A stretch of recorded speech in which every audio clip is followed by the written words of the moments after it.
I'm okay now. But that broke my heart.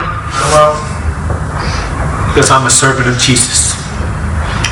And you want to give God's people your best.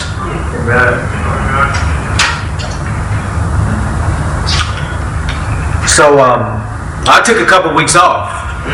And that's why you're getting a great sermon today. Amen.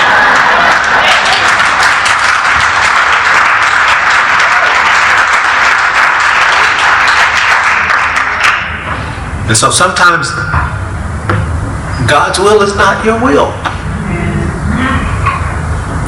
And then finally, you have to ask the question. Thank you so much, Lee. You have to ask the question, why does Peter do this? He does it because he doesn't want Jesus to go away. He doesn't want Jesus to go to the cross. He understands that God will be distant from him and distant from his life for a little while. He understands that, and he doesn't want that. And so he says, never, this is never going to happen to you. He's afraid of this separation. Anybody here ever felt separated from God? Oh, yeah. We all feel it sometimes, don't we? Yes, sir. Yeah. It's not because you're doing bad spiritually. It's not because things have just gotten terrible in your Christian life. Sometimes God creates distance just to make us stronger. Sometimes God pulls away so that we can learn to fly and learn to depend on him more. Sometimes God pulls away and goes ahead of you to where he wants you to come. Wow. You're still here, but God wants you to be here. And so he goes ahead of you and you're over here without God so that you can chase God to where he is. And sometimes we're so hard on people when they're in that stage. Come on. Oh, what's wrong with you, brother?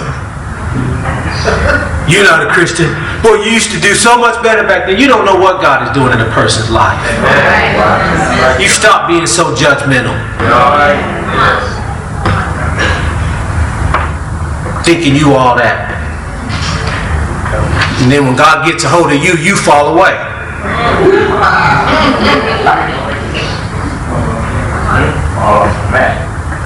You go back to your sinful nature. You start doing things that you have no business doing.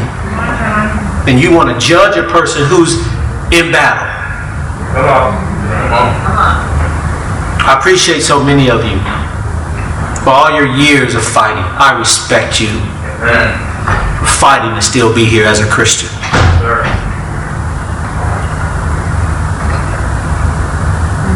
One of the reasons Jesus could rebuke Peter, Jesus wasn't calling Peter Satan. Jesus understood what Peter was talking about because Jesus had been there himself. In Matthew chapter 4, when he was tempted 40 days and 40 nights, Jesus was saying to himself what Peter was saying to you. Eat this bread, self. Jump off this cliff. Bow down and worship me. Jesus said to himself, get behind me, Satan. Satan wasn't some physical thing standing there tempting Jesus. This was all in Jesus' mind and heart and soul. He was battling with himself. You see, the problem with the way some of us rebuke and correct each other is we try to correct somebody about something we've never even been there before. How are you going to rebuke somebody about something where you've never been? That's why you baby Christians need to grow up for a while before you start judging everybody. Jesus said, man, Peter, I've been in the wilderness. Get behind me so that I can go ahead of you. Don't be afraid of this. Read the rest of the passage. If I go away, I'm going to die and I'm going to be raised again. Jesus is saying it's not separation, it's preparation. John chapter 14, verse 1 through 4. Jesus says, I'm going away to prepare a place for you. I'm going to leave you here so that I can go here and prepare a place for you so that you can come to where I am. Come on. And so don't be so hard on yourself when you feel Jesus is a little distant from you. And understand that He's trying to call you to somewhere He is. Now, normally I like to invite people to become a Christian and become a part of the church, but after this lesson, you might not want to do that right now. So we'll save that for next week.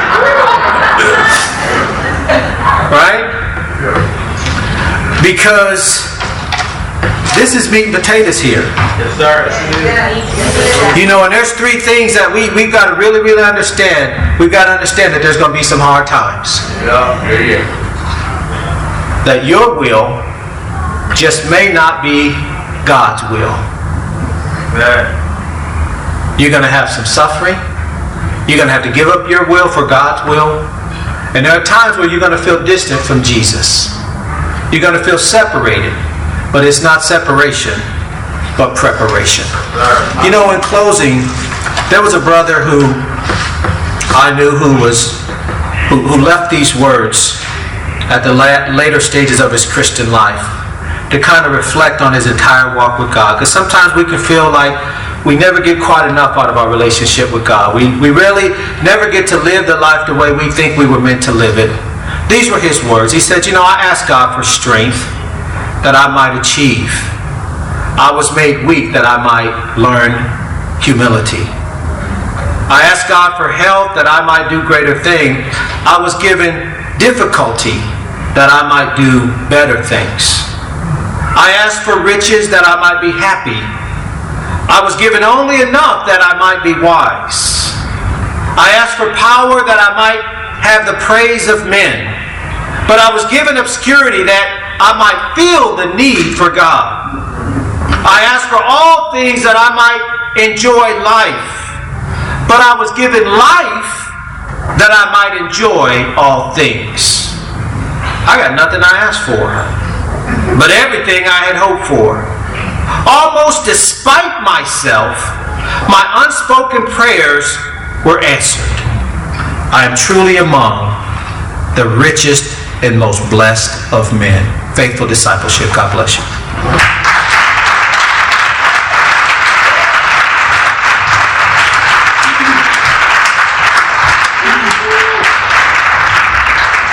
Good morning, everyone. Dave Morris. My wife Kelly is not here today, but with you in spirit, she's doing some work. We're very proud to be part of a group that we are in, and very happy about being here today. Very happy about the wisdom we heard today. Parents, please get your children. I've been asked to speak about.